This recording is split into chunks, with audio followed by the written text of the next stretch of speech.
It's nice every once in a while to play something that is not stressful. And, you know, Dark Souls, Elden Ring, even Resident Evil sometimes can be a little stressful.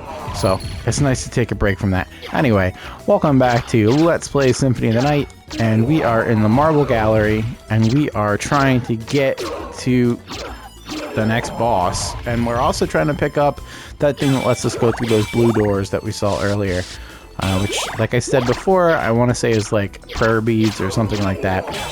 We are also looking for the stopwatch item because we need that to make the next boss fight like super easy. Let's go up here. There is a way to go down in here to like the bottom part of it, but I'll be honest with you, it's not what we want to do right now just because it can be a little difficult, especially from where we are in this point in the game. We're gonna backdash through everything. Wait, are you human? What are you doing here? This voice actors. I've come to destroy this castle. Likewise. I'm Maria. And you are? Alucard. Well, If only the anime had went like this. Speaker, perhaps I'll see you again. Farewell. Wow, what an insult. This clock room will be important later. It's so weird how the load times are still there. Like, I'm playing it digitally, like, you know, I have a physical disc, but it's weird how that's like that. I'm not going to complain. It adds, like, to the retro aesthetic, which is definitely, like, slowdowns in, like, 16-bit games, and or 8-bit, honestly, for that matter. Honestly, you know, a lot of games still have slowdown. I feel like this game probably does, too. I can't remember exactly. You know, the limits of once you get a bunch of stuff on the screen and then they're all doing their attacks and the game runs like a snail. But anyway, we are going in this direction so that we can get outside. I love the music in this area. There we go. Alright, so that's what we want for the next boss. We do not want the Bible because that's not good. So basically with the Bible, it just kind of like, is it the Bible? Is it a book? I want to say it's a Bible only because, like, you know, Castlevania's always had those kinds of items that hint to, like, the church or whatever. Those things hurt a lot, man. 5 damage at this point in the game. Alright, we can't go that way yet. Need to get that thing. It is at the bottom of this room, I believe. It's either at the bottom of this room or it's at the bottom to the right. Yeah, because this is that's a table. You fight tables in this game. You guys want to know what Castlevania's like? You know, when you picture Castlevania and you picture like skeletons and Frankenstein and like vampires and stuff, how often do you picture tables? You know, tables and chairs. You got this thing, whatever the heck this thing is, reptile thing with like a tail woman, and then you fight tables. It's just like, I guess at a certain point the creativity just ran out. Because it's not, I don't know, whimsical I guess would be the wrong word for it because it's not really what it is, but like, it's not even close. So anything that bleeds you can use Dark Metamorphosis on. So not every enemy does bleed. But then once you get Soul Steel, you can use that on literally everything. And there is also a book that you can get later in the game, that you purchase in the library, that will have a list of all the spells. But, you know, that's kind of cheating. I guess, like, if you just kind of put in, like, a bunch of inputs on the controller until you got what you were trying to do, I guess that's kind of the easiest way to get the spells down. Excuse me, sir. Oh yeah, so back to the Hellfire thing. You can do this one. So that's a variation on the other spell that Dracula did. Just like, let me go back like for 2 seconds. Hold on. If I can get away from this guy. Excuse me, sir. If you look outside, you see that eyeball back there in the background? Like, attention to detail. They didn't have to do all that. but they didn't want to, like, I don't know what I'm trying to say. They just had a lot of attention to detail in this game. They didn't have to do all that. They just wanted to immerse you in the world. That's what I was looking for. I'm having such an issue talking today, guys. I apologize. So you can go up here, and that is actually going to be... You can make that jump. Not right at the second, but you can. And early, too. Maybe we'll try it once we get the next form. It's like 10 damage. Good God, dude. Thank you. I forgot. Like, in the beginning of this game, dudes will, like, mess you up if you're a low level. I mean, really, if I use the shield like you're supposed to, you do no damage, because obviously you can just block the shield. But, yeah, I didn't do all that, so let's give it a kick our butt. So I'm going to do this, and then we're going to go up to the first boss. Oh my goodness, the second boss, but the one that we wanted the stopwatch for. It's actually the only boss, I want to say, that is even affected by the stopwatch. Everything else is just like regular enemies that get affected by it. So let's check it out. Ooh, what's it going to be? I mean, if you played this game, you already know what this is. Alright. Okay. Yep. God, setup's forever. Oh, it's another me! Doppelganger Alucard.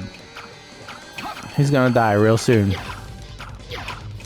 So yeah, you could just freeze him into place until he dies, which I believe is right now. Let's go ahead and let the stop clock run out. Nope. I guess you can't hit him when he's doing that, like, backwards falling animation. Guess what? He's dead now. That is the same way actual Alucard dies. He just spins around and bleeds like that. Very dramatic. You know, Alucard with his nice long hair and his sick boots. He's just, you know, he's super dramatic when he dies. So now that we have this sword, it is way better than the one that we have. I say way better. It's only like 1 point extra damage, but whatever. Let's go get this. And it is more life. And we could go up from here, and this will take us to the library. I want to say that going down is probably a better idea, but, you know, we're already moving in this direction. I don't think we're staying in this area. Oh, no, this is the library. Because there's another spot that's very similar to this that's above it. We're alright to stay in here for now. I don't think there's anything that can really mess us up. We're not even really able to explore this entire area at the moment. This is one of those places we have to come back to. Again, as I've said previously, you can definitely jump around and get to a couple different spots way early, and this is one of those places. We are so weak. Oh my goodness. Can't kill anything. So, much like in games like Dark Souls and stuff like that, there are different viable weapon options. There's one item that's, or one weapon I should say, that's totally broken. That is the shield rod, which if you were paying attention in the beginning of the game, we did run across. Now, everything that you saw me pick up early in the game, you can't use. I can't remember if I said that in the first episode or not, but why the game allows you to even get that stuff or make it look like you could pick it up, I really don't know. I want to say that if you get back to that point in the game, as Alucard, you can actually pick those items up proper. I'm not 100% on that, but I'm pretty sure. I mean, I guess we'll find out when we get back there. I wanted to mention too, the movement in this game seems a lot slower than what I remembered. Like I feel like I'm waiting forever for Alucard to walk through certain rooms. I guess I'm just so used to playing games now where it's just like your speed moving through everything.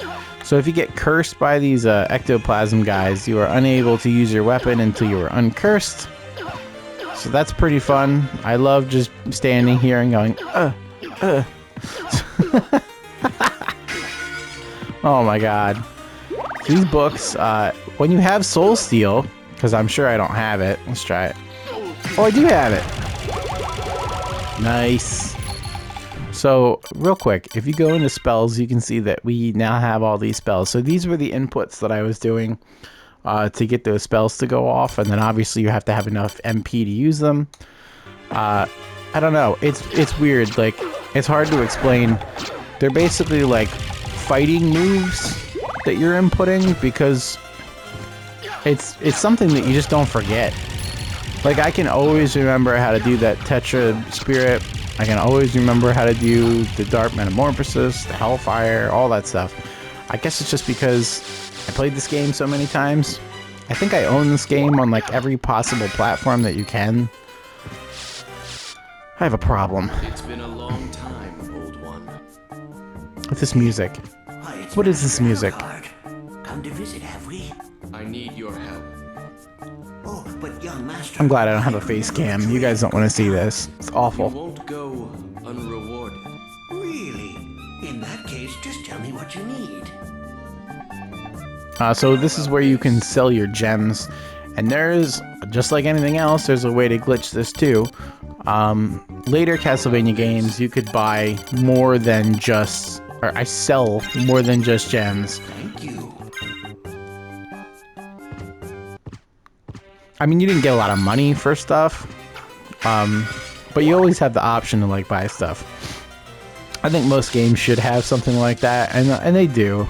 But the things, the spoils of war, I guess, the things that you could pick up from killing stuff are way better than the different things that drop. So I think that's the same in a lot of games. But it's nice that they give you the option, because every once in a while he'll get new inventory in, and some of it's not bad.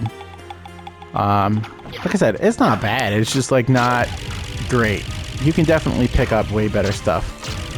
Again, books, just like the table and chairs enemy, like that's the best you got. There is one, I think it's up here. Yeah, this book's kind of cool, because this book like opens up to attack you,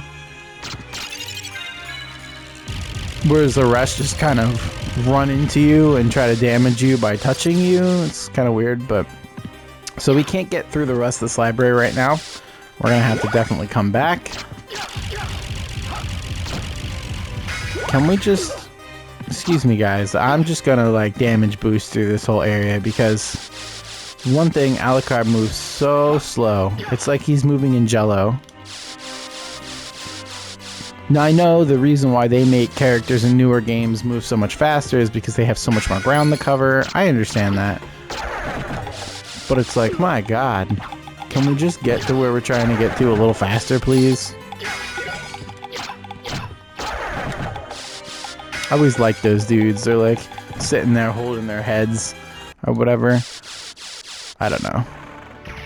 I like their design, I guess.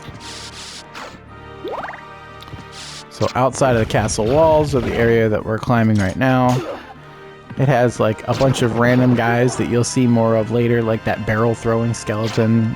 These like axe knights, these guys are everywhere.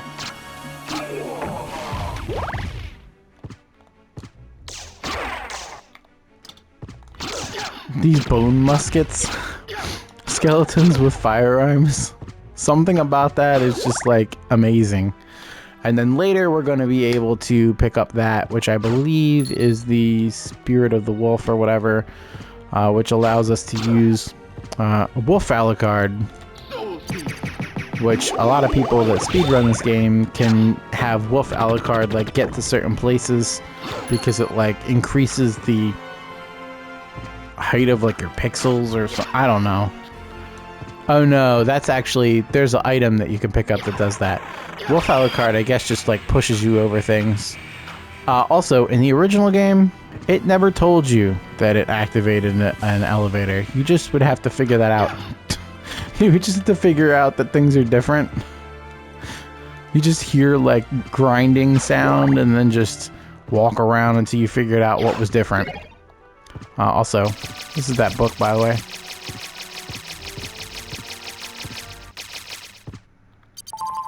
See, it's kind of pointless, at least in my opinion.